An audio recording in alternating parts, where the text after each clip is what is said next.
Hello and welcome to yesterday's Airlines. Now recently I was approached and asked whether I was interested in looking at a new brand and a new manufacturer in 400 scale. And I was told very clearly that this was not going to be the same as other existing brands in 400 scale, and it would be something different. Now it turns out that it's not actually completely a new brand, and we'll talk a bit about that later on, but it sounds like there is this possibility for there to be quite a change in the scale. So what I want to do in this video is talk a little bit about this new brand and manufacturer, which is called Jethut, and try and see, what the potential for this might be in the future. Now Jethut are trying something different in 400 scale, something which isn't the same as all of the existing manufacturers, and you might be able to kind of get a guess what that is by the simplicity of the packaging that this sample model is in. Jethut are trying to hit entry-level collectors or their parents, people shopping at airport shops or who have flown on a plane and think, hey, I wouldn't mind a model of that, or perhaps collectors who've got young children but don't want to give them their new $50 NG model 787. And the idea is it is an entry-level mold. It is not going to be up to the standards of NG models or jcwings or aviation 400. It may be up to the standards of Gemini, but nonetheless, the idea here is this is going to be a super cheap model for the kids, for new collectors, especially those in developing countries, to get people interested and hooked on 400 scale. Now, what I didn't know when I first received this model is that this actually isn't a completely new model. In fact, this model is part of the JAL Collection, which is a magazine and model series which has been being published in Japan since late 2019 and is now up to, I think, 40 issues. Each issue of the magazine, which is published by Agostini, comes with a model, or sometimes two models if it's a smaller aircraft type, covering the history of Japan Airlines and its affiliates. And this model was, as I said, I think, in the first issue. So it is not a completely new model, but the important thing to understand here is that Jethut, at least are saying that they are the owners of all of these molds that have been used in this JAL Collection magazine and are now going to be going independent. They're going to be straight to market under their own name, producing their own models.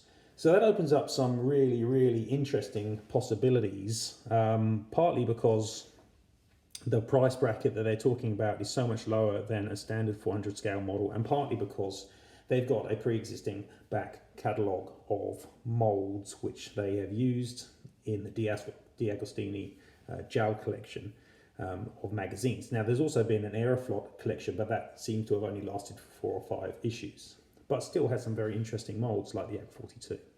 So there is a huge potential for producing a large number of relatively cheap, relatively simple, but still not too bad model airliners. And if we take a look at what has been produced for the JAL collection quickly, then you can start to see the sort of quality that they are capable of producing and how good the molds really are. Because when you look actually through a lot of the molds that have been released as part of the JAL collection, they actually look pretty good. Now, it's a little hard to tell from some of the photos because of the angle how good or bad they are, but broadly, the molds look not bad. They typically look like a sort of pre-2008 mold, often with cradle mounts. They don't have aerials, they don't have rolling gear, but they do have a reasonably decent shape for the model, and the printing actually looks pretty good. Some of them look like they stand up quite well to contemporary 400 scale models, minus the aerials and rolling gear. And I'm thinking here, I'm looking at the 767s, for example. They look good. Looking at the A300, that looks good. Looking at the McDonnell Douglas MD-80, which they've produced a couple of, and that actually looks like it's probably a better mold than Gemini are currently using. They've also got an MD-90, which again looks nice. So they've actually got a range of airliner molds that look good. Now, they're not all looking exceptionally good. They've got a 77200, which looks like it's probably the weakest of the bunch. And I can't say I'm 100% sold on some of the 747s either, of which they do have a 100, 200, 300 and 400 molds. They look okay. They don't look great. An area of particular interest for me, however, are the smaller regional molds, of which they do have a decent selection. Now, the first thing that's obvious with these is that even though they look pretty good, the undercarriage does look a little oversized. Having said that, if you're getting these at a cheap rate and in interesting colour schemes, and nobody else is producing regional airliners, then surely that can appeal even to reasonably adult collectors. And they've certainly got an interesting range here. They've got very small models like the Saab 340, of which the undercarriage does look a bit big. They've got a Dash 8 Q400. Again, the undercarriage looks a little large, but other models they've got, like the Namsk YS11, that actually looks pretty good to me. The undercarriage it's not as small as on the Gemini model, which is never used, but it's not giant either. And they've also got some regional jets. They've got an Embraer 170, and it appears that in the future there will also be a Canadair regional jet as well, and possibly an ATR 42. So they've actually got an interesting range of molds here, molds which amongst the larger manufacturers like Gemini and JC don't get used that much.